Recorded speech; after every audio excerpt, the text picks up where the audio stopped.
Hi, this is Rob Wiltsey, founder of Schoolshine. We make custom professional quality videos for school districts. We want to make sure your district has the very best video content possible and the best content strategy so you can get the most out of your videos. So check out some samples at schoolshine.org and schedule a call with us today to learn how you can take your videos to the next level. That's schoolshine.org. Do you wish that creating and sending email newsletters took less time and effort? Would you like more parents to tune in and read your district's newsletter? If so, try MarketVolt, the email newsletter platform tailored for districts like yours. With MarketVolt, it's simple to create newsletters that parents will read. MarketVolt automatically customizes your newsletter to match each parent's interest. With MarketVolt, you can create better newsletters with less headache and less hassle. Visit betterk12newsletter.com to learn what MarketVolt can do for you. That's betterk12newsletter.com, powered by MarketVolt. Hey there, PR experts. Blackboard here. School PR is about telling the story of your students, your teachers, and your school community. From websites and mass notifications to mobile presence and classroom engagement, Blackboard has the tools that you need. And whether you're a one-person shop or part of a bigger communication team, we can help you reach more people more effectively in less time. Thank you for all the work you do in improving education and helping students succeed. And thanks for letting us be a part of it. Now, back to the podcast.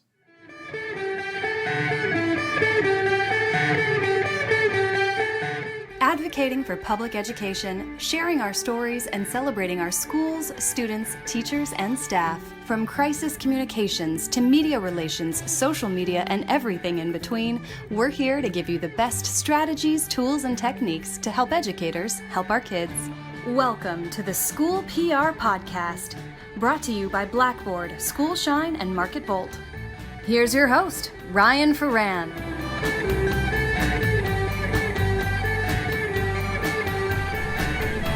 And welcome back to the podcast, everyone. Episode 40 and a very special guest today. We are thrilled, delighted to have the Deputy Superintendent of Communications and Marketing for the California Department of Education, also the President of the California School Public Relations Association, Kindra Britt, in person in Arcadia. Kindra, it is amazing to have you here. Welcome to the podcast. Thank you. It's amazing to be here in the nicest district office I've ever been in. Thank you. We're so thrilled you're here. So you're in town. You're obviously you work with the State Superintendent of Public Instruction, Tony Thurmond. We were at Disney a couple days ago. One of our schools was honored for a California Distinguished Award. Congratulations, Holly Avenue Elementary School. We also had a Blue Ribbon School this year, Longley Way Elementary School. Such a great event. You guys did an amazing job down at Disney honoring all the California Distinguished Schools this year. So I know you guys are in town in Southern California for that. I guess we start there. What a great event to publicize the amazing work throughout California for public education that these schools are doing. Yes, it was quite an event. It's my first time attending that, and just seeing over 2,000 attendees there. It's quite a sight to see that many people, but also just such a wonderful way to celebrate all the accomplishments of our schools. Our state superintendent stood on stage for hours, shook everybody's hand. People got to come in and take a photo with him and Mickey and Minnie, and then we had a great awards banquet that evening. And I just remember looking around the room and I couldn't believe how many people were in that building, all from the educational world, all celebrating wonderful accomplishments. So it was really nice to be a part of that. And then we went right into the next day. Our team is putting on day 2 right now of the first ever Innovating for Equity Summit for all the Title 1, 2, 3, all the federal programs. So a lot of great learning, a lot of CDE staff presenting yesterday and today, and kind of leading that summit now that's still going on. But a lot of big work for CDE, a lot of staff down this way right now. It's been an exciting couple of days down in Southern California. You guys are always so busy. What is kind of, I guess, the goals, and what are you guys working on now at the state level and to help support public education? You guys do so much, and we're appreciative of the work you guys do, because I think there's a lot of energy now with public education in our state, and people are really seeing the good. And I know when actually right after Tony first got elected, he was kind enough to come down and maybe probably a little bit of your influence, pulling his arm to the CalSPRA conference in Santa Rosa. And he just spoke glowingly of the role of communications and people like that. So we got to meet him a little bit and hear him speak. And he just has such great energy, amazing ideas. He's innovative and really wants to help all students throughout the state. And that's a big title. That's a big job. What are some of those things that you guys are working on to continue to support public education in California? Great question. Yeah, Tony's wonderful. It's amazing to be on his team, and even more amazing to have an important seat at his table. Coming from the comms profession, I don't really have to fight for my seat at the table. It is something that he initiates and respects and sees the value. So it's wonderful, and I hope that helps others who are maybe fighting for their seat at the table, whether it's cabinet or even just to have a position in the district, to have the highest state education agency view comms in that way. I think helps us all. So I'm very thankful and grateful for the position I'm in and the support that I get from Superintendent Thurmond. This is year 2 of his 4-year term. He's an elected statewide constitutional officer. There's 8 of them in the state. The governor is one of those. So a statewide elected, it's a fascinating job. He has so much he wants to do and wants to make change, and systemic changes and things that are going to be hard but are so necessary. We talk about things right now. We have a chronic absenteeism issue across the state. And, you hear the closing the achievement gap and all the different things that we're tackling, improving test scores. These aren't easy feats. And so we're working with educators across the entire state. Last year, right out the gate, Superintendent Thurmond convened 13 work groups of over 1,000 people from the field. So teachers, administrators, educators, nonprofit partners, advocates, to figure out what it is that we need to do and what can we do to change some of these things that we're dealing with, that our districts are dealing with, our boots on the ground. And we needed to hear it from those folks directly.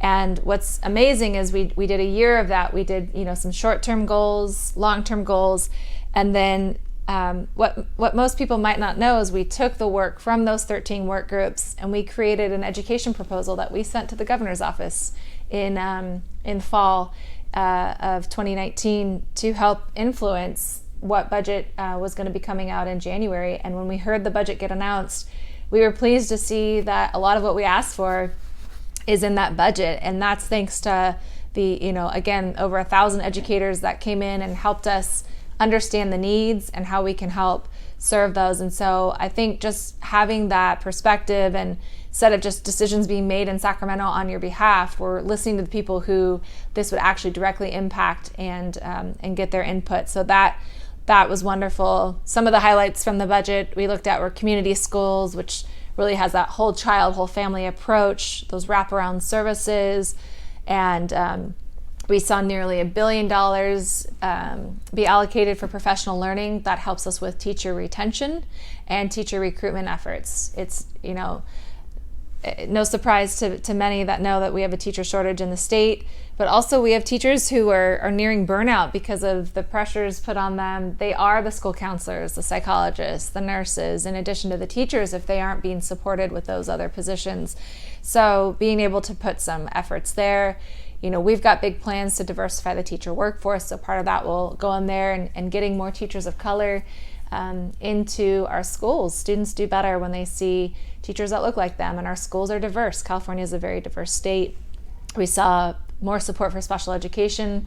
We know special education costs are hard for our districts to tackle, and so we're hoping that will help. And I think just for me, my aha moment this year for special education is, through IDEA, we're supposed to be funded at 40% at the national level. We're actually being funded at 12%, and California specifically is being funded at 8%. Jeez. So we are grossly underfunded in special ed. That is no surprise to anybody who's handling this. And yet we have about 800,000 students with disabilities in the state. So these are some of the financial issues that our districts are facing. So we hear you, and again, those work groups helped us really understand. And so it was nice to see the governor support those efforts and to help with that. Superintendent Thurmonds really big on closing the achievement gap, but it's easier said than done. What does that actually look like? There's been an achievement gap for decades. So, what can we do? We have a chronic absenteeism problem. I recently heard a study that showed an alarming rate of chronic absenteeism happening at the kindergarten level. Can you remember being back in kindergarten? Yeah. Like so much structure and rules, and you line up at the door and you push your chair in, and all the things that kind of set the tone for the rest of your public education. And can you imagine that right off the bat you're missing so much school that becomes your norm? That's what you think is how it's supposed to be. And so if you think our chronic scores are low, think about when those kids who are in kindergarten who are chronically absent now are chronically absent next year in first grade and second grade. And if kids aren't in their seats, they're not learning. And so it's an alarming issue we're looking at. He just announced actually at Monday night, we've known about it for a while, but really kind of got it out there about a statewide literacy program. We received almost $40 million of federal money to put towards literacy. We have a huge benchmark with third grade reading levels that if students aren't reading at a certain level, history and research shows that graduation rates go down, and other statistics that aren't favorable kind of surround that. So we're pushing out a big statewide literacy. We're also working on a statewide implicit bias training, and we see I know back home in Nevada County where I'm from, there was a recent issue where a basketball game happened, and the one of the teams, the coach is African American, and when he came out after the game, his car had been vandalized and there had been horrible things written. Jeez. And it's just, I can't even believe we live in this day and age where this is still happening. So working on that, and so we've got a few things we're working on. Sorry, that was a lot. You have one question, right? That was it? That's it. All right, Kindra, thanks for coming. No, it is a lot because there's so many issues with California. I thought of like 80 follow-up questions within that, but I'm glad you brought up special education and specifically the budget, because I think what California public education does so well is that we educate all students no matter what their disability, mental disability, physical disability, and that is what I don't know that everyone realizes, that we accept all kids, every kid, no matter what they look like, what issues they may have, and that's something that should be applauded by what you guys are doing in Sacramento and for California public education. It's not easy to do that, and it's expensive, but we absolutely do it because it's the right thing. It costs money, so there's issues with that, but I think that's amazing that we're doing such a good job in California of that, supporting special education, seeing the increases in the budget for that, because that's amazing. We take all kids in our classrooms here in California in public education, and that is very admirable, and I love that you guys are doing that. I think everyone's appreciative of the budget being increased this year in the governor's budget, and what Tony has done with the influence, saying here's the priorities and the needs, is amazing. California, as you know, is still very low in the nation for per pupil, per student funding. Comparatively, some have us bottom 5, easily in the bottom 10. Where are we with where we want to get to go? What are some of the goals as far as getting funding and education in California where it needs to be? If Tony Thurmond had his way, we'd be number 1. So he's working on that.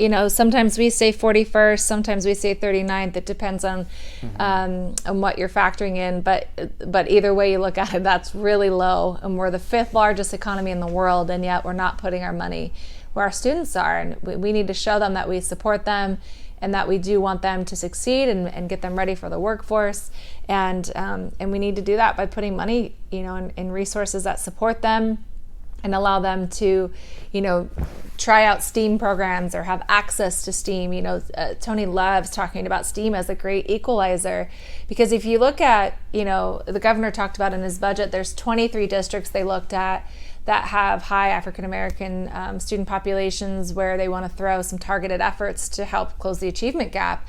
But there's an interesting dynamic that if we focus too much on just those students, what about everybody else? And so I love when Superintendent Thurmond talks about STEAM being the great equalizer, because STEAM, for students who are very academically successful, there's always room to grow and be challenged in STEAM fields and computer science and getting students prepared for jobs of tomorrow.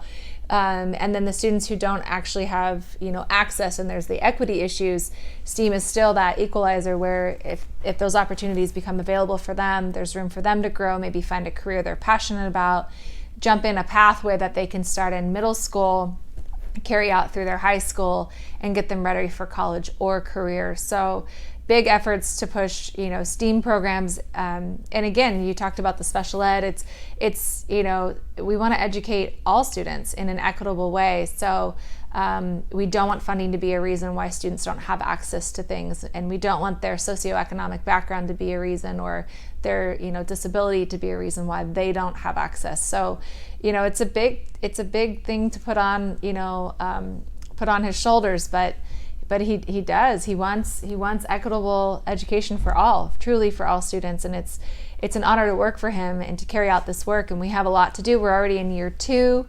Year 1, we got hit right off the bat with a couple big strikes, and we've had the residual from big wildfires, and then we hit the new PSPS, which was a surprise for all, and something that we have to now navigate. So those little things will come up, but really we want to focus on these big picture items and just have this opportunity to try to move the needle and help all students succeed in our state. And I love that you mentioned the students with disabilities. We're lucky at a time where we have a governor who believes in education and supports it. Highest budget for K-12 education ever this year. Last year we said that, and so we got more money this year, so that's great. We have a governor who is has openly discussed that he's has a disability, and so it helps when you have somebody who knows what resources and support can do. If we can help support somebody with a disability and they can become governor of California, what does that say for the opportunity that lies there, and that we could do this for all students? What can people listening do to help with, how should they advocate for more funding in education? What can they do in their districts, and what can people do to help the cause? We all want more funding. We all want to support our students and staff. What would you recommend for people to do to help with that? It's legislative season right now, so bills are coming out. So just being educated on what bills are getting pushed through, and if it speaks to you and it's something that would help, please speak to your local legislators, your assembly members, your senators, and let them know that you want them to support these when they have the opportunity to vote on them back in Sacramento. Keeping an eye on those. I know there's the big Prop 13, and there's so much misinformation out there about Prop 13, so getting educated on that and what that will do. These school bonds that some of these districts throughout the state are trying to get through. Support your local schools. If they want to improve facilities, help them. Some of these are antiquated facilities that need major updates. It's not to be have fancy facilities. It's to have modernized facilities, and to update asbestos and mold riddled facilities that just it's like, this is what we want to provide, the best possible learning environment for our students. So, if there's a local school bond measure, get educated, but support them. They're trying to do great things and provide learning environments that allow their students to thrive. One thing you mentioned earlier, which I want to touch on, and just where you are in your amazing career, you talked about fighting for your seat at the table, and it was kind of noted that when Superintendent Thurmond hired you, that your title is Deputy Superintendent of Communications and Marketing. How did you get from where you started out in school PR, you're also the President of CalSPRA, we'll talk about the conference in a moment, but to being at the state capitol, working with the state superintendent, to being yourself the Deputy Superintendent of Communications for the California Department of Education? That is a heck of a path, an amazing accomplishment. You clearly fought for your seat at the table and earned it. It's just an inspiring story. So how did you get from where you are now to where you started? How did that all take place? What could stunning professional quality videos do for your school district's PR and communications? Find out how SchoolShine's professional video team can partner with your district at schoolshine.org. This podcast is also brought to you by MarketVolt Email Newsletter Solutions, providing industry-leading email newsletter solutions that better connect over 800,000 parents, staff, and community members with their school districts. Learn more about MarketVolt at betterk12newsletter.com. Blackboard believes in the power of good communication in helping students succeed and is a proud sponsor of School PR with Ryan Ferran. Blackboard, education's partner in change. Yeah, I don't know. It blinked and it kind of happened. Thank you. Probably, obviously, a little bit of luck and a little bit of timing and being in the right place at the right time. I will say I joined CalSPRA about 7 years ago, and I was new to my job at the County Office of Ed. I had come right out of the classroom. I was actually a teacher. I taught CTE, and the county office was looking for somebody to run marketing. It was, when social media was really kind of getting big, and they acknowledged that they needed somebody to kind of run their Facebook. That's kind of what I need somebody to run my Facebook, my social media pages. So my title was, it was so long. It was like social media, events, marketing, and communications. It was the longest title ever. But it was basically like when you called the county office and someone goes, I don't know who does that. It became my job. And so I joined CalSPRA because I thought, I don't really have a communications background. I don't know what I'm doing, and I need help, and I'm a one-man shop. And I jumped, I'd like to say I jumped right in. I did not. I kind of was that person at the first couple of conferences. I sat in the back, and I just kind of took it in. And Wait, what? That's breaking news. That's I know. So not Kindra Britt that we know and love. People probably don't know I've been involved in CalSPRA as long as I have, because I probably took a year or two where I just, because you're not confident, you don't know, so you don't want to be that person coming forward and raising your hand. And so I kind of just sat back and kind of took it in.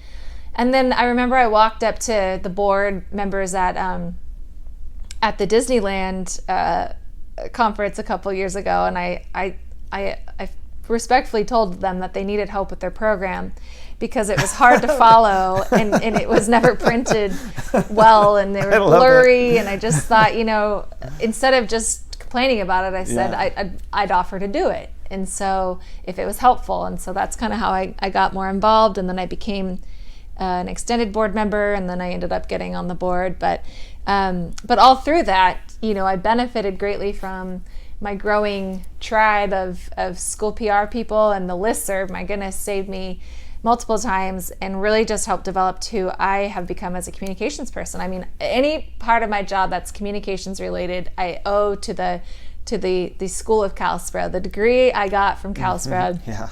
And right place, right time. I was put out on loan to Butte County after the Camp Fire to help with communications and crisis response, and for Paradise Unified School District specifically. And I remember we reopened schools. We called it the first day of school. We'll give credit to Tom DeLopp for that one. But we opened schools on December 3rd.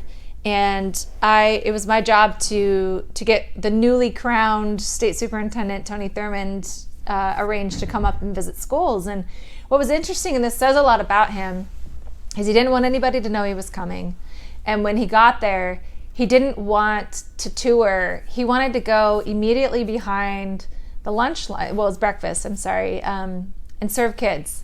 He wanted to go help and just be with the staff and roll up his sleeves and give kids breakfast before school on that first day back. And then he walked around and shook hands and met people and stuff. But I just thought it was very humbling, to see him just want to get in there and just kind of keep a low profile. And so that's the first day I met Tony Thurmond, and then the rest is kind of like a weird blur of just that. I told him I was president-elect of CalSPRA. If he needed any help in the communications world, I'd be happy to connect him. Keep in touch. I'm so excited he won the race, and then eventually I got would you be interested in coming to be my communications director? And so I was director of communications until officially July 1 of last year, when I am on his executive team, similar to cabinet. and he saw deputy superintendent. He took it upon himself. He saw an inequity there, that I was at the same table as deputies, but I was a director of communications. So he took it upon himself, and our position, any title changes, like I'm an exempt employee.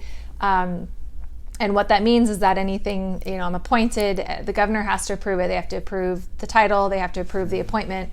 And so there aren't deputy superintendents of communications. And so it was a very bold move on his part, but it spoke volumes to me that comms has a very important seat at that table, and that equity is important even at that level and even around the table where we're discussing and working. And so I was honored and grateful for that. I was shocked, and I was actually having a hard time kind of saying my title to people, because I felt like, I don't know, I just was trying not to be to sound like I was bragging about it. But then I realized I wasn't doing any service to people in the field who might be fighting for this job. So that it's actually helpful to see that the statewide agency, highest for education in the state, is acknowledging communications at that level, and that actually could be helpful for people. So I'm getting better at proudly stating Deputy Superintendent of Communications, but I am always honored and grateful that was acknowledged. So,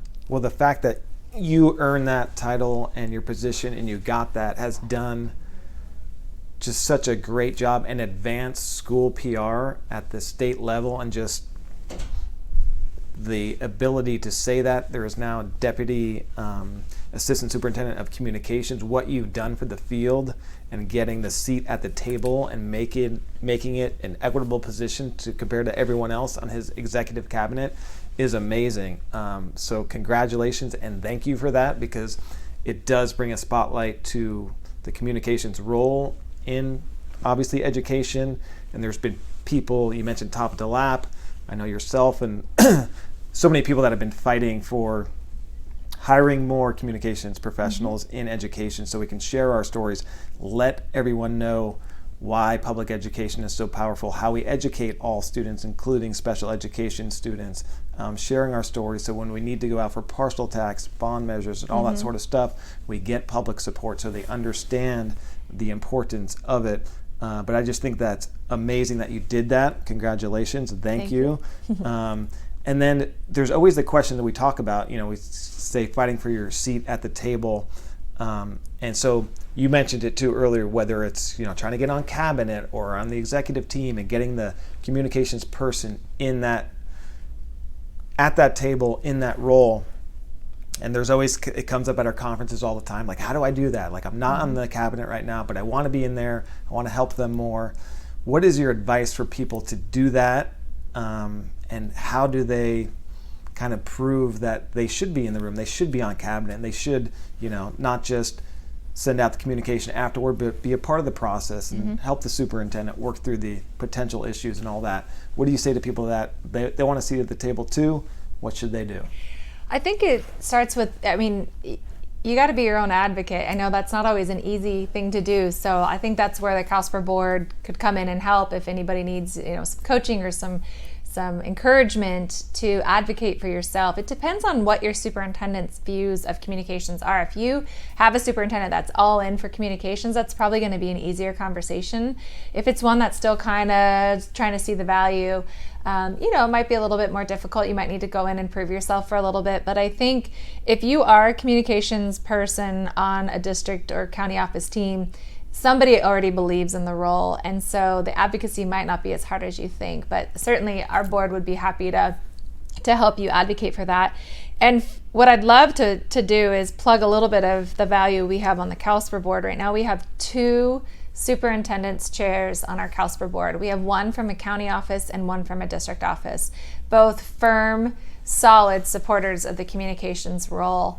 And what I think is valuable is that if we asked either of them to call your superintendent and help advocate on your behalf, I'm sure they would do it because they know the value and they've benefited greatly. The district, the community, the stakeholders have benefited greatly from the roles of their respective communications folks. So Ryan, you're definitely one of those with your wonderful superintendent. And then we've got Ed Manansala, who was just recently the president of CSESA.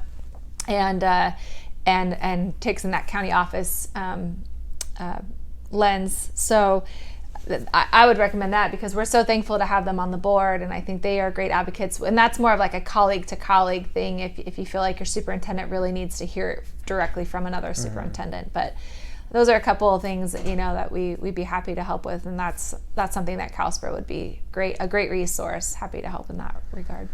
And one thing I try and tell people too is it's a position that is, you have to earn it sometimes. It's not, the superintendent's not day one going to open the door and say, you're on my executive team. Right. And sometimes that's hard for colleagues and people trying to get there to hear. But understanding their lens is they've been in education for most times 20, 30 years. And they've worked their tail off to get there. Yeah. So to just let somebody in, if you're a new position, first time, just let them in, on the very inside of it, it takes a while to earn the trust. And so I'll tell people, look, you have to earn it. So you have to demonstrate your value in ways of like appropriately saying, have you thought about this? And even if you're not in the room, go back and say like, here's some things to expect. And so it takes a level of, don't just expect the door to be open and you sit at that table. You kind of have to prove your worth and, add value. Yeah, exactly. Just like any job, you got to add value to move up in it.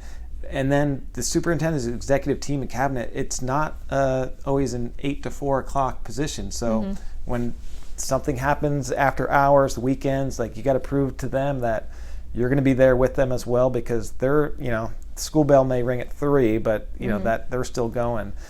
So also understanding their position, and they work their entire career to get to a superintendency, and to be in that room, you have to be trusted, and there's conversations that you need to understand the sensitivity of them and all of that. So that is kind of, sometimes I'll suggest that you gotta kind of understand their perspective as well. And it's not just let me in the room because I want to be in the room. It's, they have a career at stake and all of that too. So it's kind of the onus is a little bit on the people too, to earn that, prove it.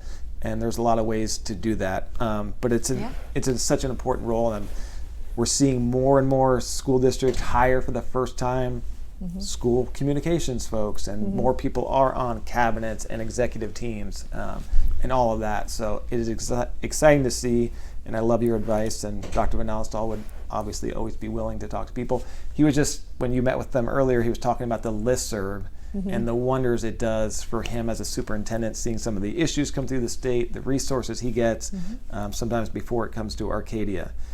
CalSPRA conference, oh my goodness, it seems like we were there yesterday. It's coming up March 12th, Newport Beach, calspra.org to register. What can we expect for this amazing, amazing collaboration? This is a different year for me, so I'm president now. When you're president-elect, you put the whole thing on. So I think if you remember, we did a podcast about a year ago talking about the conference, but our colleague Jennifer Dorico is the one spearheading this whole thing, and I'm really excited about the keynotes. We've got some really great people lined up. She's going to start releasing that information soon. I do know that maybe this is breaking news, and maybe I'll get in trouble for saying it, but that I do believe that State Superintendent Tony Thurmond has been requested to come back by popular demand. And one of the things we talked about is how we can is how we can, kind of almost co-present and show the value of, even at that level, the superintendent and the comms person together. I know you and your superintendent have presented together and will continue at conferences. And so, why not model that behavior? So, and talking about the value, like what you were just talking about, the time you put in and the value you add, I think Superintendent Thurmond would be willing to talk about that. And I think it would hopefully provide some inspiration for those that are trying to get a seat at that table. But you'll hear from the top chief the importance of communications directly, and so I'm excited about that. I didn't think people would want him back, and everyone was like, are you kidding me? We love him. He's so charismatic. It's great to hear from him. He's in year 2 of a 4-year term, so maybe we'll get him back at least another time, and just this guy's going to move mountains, and we're all going to benefit from it. So it's great that we get to spend some time with him. But Jennifer Dorico has done some incredible programming. I know that's getting worked out right now. We've got some wonderful submissions. We heard from our members of what they want, presented to them. So we're looking forward to a wonderful, beautiful location in Newport Beach.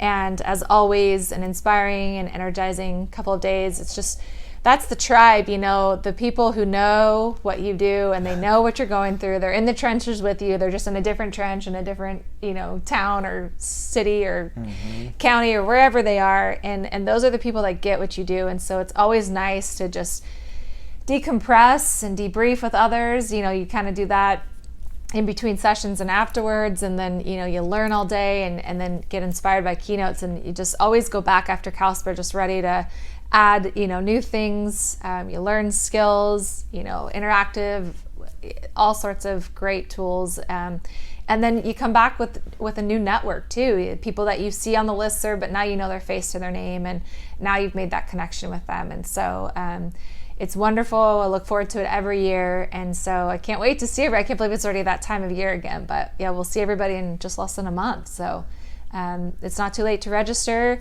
but we're getting down to the wire, so you're going to want to get that done pretty soon. You've never been happier to not be planning a conference ever. I know. So glad not to do it. I know. I'm so appreciative of the work you guys have done as an executive board for CalSPRA. I got to tell you, we all go to different conferences and stuff, but the fact that you guys have put us in a position to keep the costs so affordable for people. Yeah. You look at the hotel rooms, the conference registration, the awards, by the way. If you think there's a cheaper, more distinguished award out there, please let me know, because I don't think it exists. But for $40, you could get into the awards program, submit something. If you look at other conferences, it's like quadruple, 6 times what it is. So the fact that you guys have managed the CalSPRA budget so well, and what you give back, and the conference includes like so many free lunches with it and all that stuff, it is such a good value. And as you mentioned, it is very cathartic for us school PR people. It's probably the only conference we go to where we're sitting in with our direct colleagues. And like you, I was so lost when I first got into school PR. I came from journalism, and school PR, I love it. But it's a different world, and without CalSPRA and going to those conferences and being able to talk to people and sit in those sessions and absorb it and learn the language and the laws and board policies of and ed code of schools, I just would have been lost. So it's just such a great resource, and the CalSPRA membership is also unbelievably affordable. Yeah. It's a nonprofit. Nobody's trying to make money. They're just trying to help advocate for public education in our state. So it's an amazing conference. If you've never been, you have anything to do with school PR or any kind of public relations, you'll get so much out of it. I was at a conference at the same location last year for CA PIO at that hotel in that area, and it's just perfect for a conference. I know CalSPRA will be great.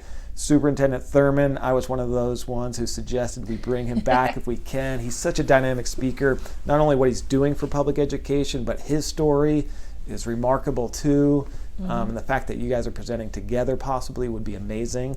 Dr. Van Alstall and I are also, if we get accepted, have a proposal for a session as well. And I know Newport Mesa superintendent will be there, so we'll have a few more superintendents. The Copeland County superintendent's coming, so perfect. Just wonderful. And if I could just give a quick plug to our sponsors, only because we get to keep the cost down for several reasons, but one of the biggest ones is the support we get, especially our reoccurring sponsors who come back every year. But there's so much value to get in with the communications folks, that their products and services align with that, but they help us keep those costs down. So we're really excited that we still have that continued support. We have the highest sponsorship levels ever. We also have the highest membership in CalSPRA history right now. So we are in a really great, really good shape and a really great space to be coming into this conference. So thank you to everybody who supports CalSPRA and supports our sponsors as well. The other cool thing that you guys did is you extended the regional boards, so there's now more regional chairs, and what that allows is more smaller regional conferences, so more opportunities for people. If you can't get to the big conference, you're at one end of the state and it's a little more difficult for you, there's still all these regional conferences that people are putting on. I went to a few recently. I know San Diego had one, Brea Olinda, Nicole had one in her region, not too far from here. So those opportunities too, and those are also unbelievably cheap compared to other regionals and conferences. So it's just great. CalSPRA.org to sign up for the conference and just to join. I think it's only $150 a year to get on the listserv. We send you templates. If you're dealing with, I have this crisis going on, has anyone dealt with it? You'll get 5 emails back within 20 minutes of, yes, here's what we sent, and it's just so helpful.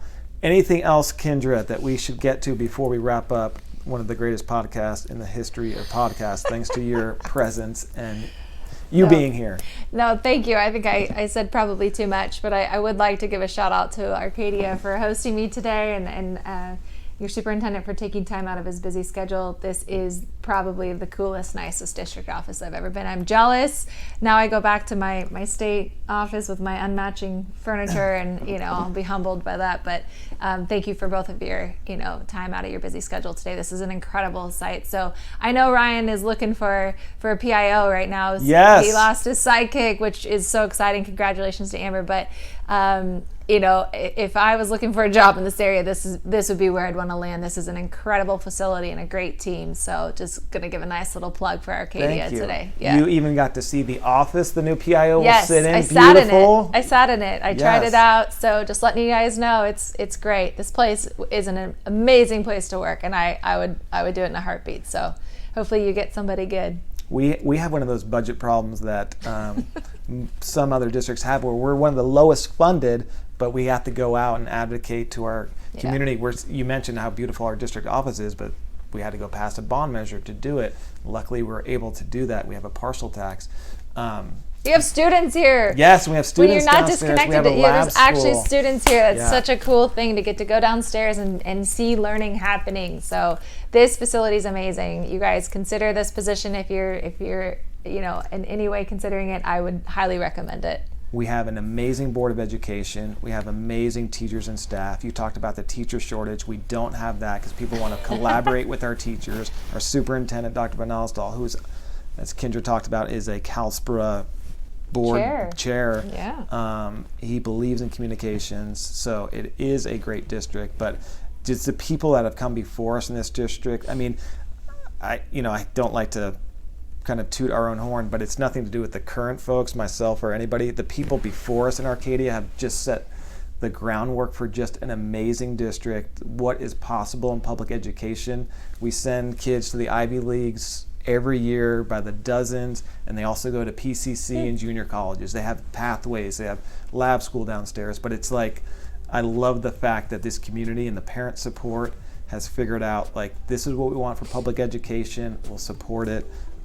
So thank you for saying that. It is a great place to work. We're super fortunate, but this is what, and this is why we have the Arcadia Innovation every summer, to let people know, like, this is not just in isolation. This is for public education, just like you down the street, but it is an inspiring place, and I'm lucky to work here, and I hope you will consider applying, and to all those listeners, to Arcadia Unified School District. Kindra, thank you. You are yourself an inspiring story. The Deputy Superintendent of Communications and Marketing for the California Department of Education. Your parents got to be thrilled, your family, to hear that title come out. That was amazing. Congrats. So getting used to it. Thank you for all the work you and Tony do, and everyone at CalSPRA. Amazing stuff. And thank you guys for listening to the School PR Podcast. We'll see you all at CalSPRA. Don't forget to register, calspra.org. We'll see you in Newport Beach.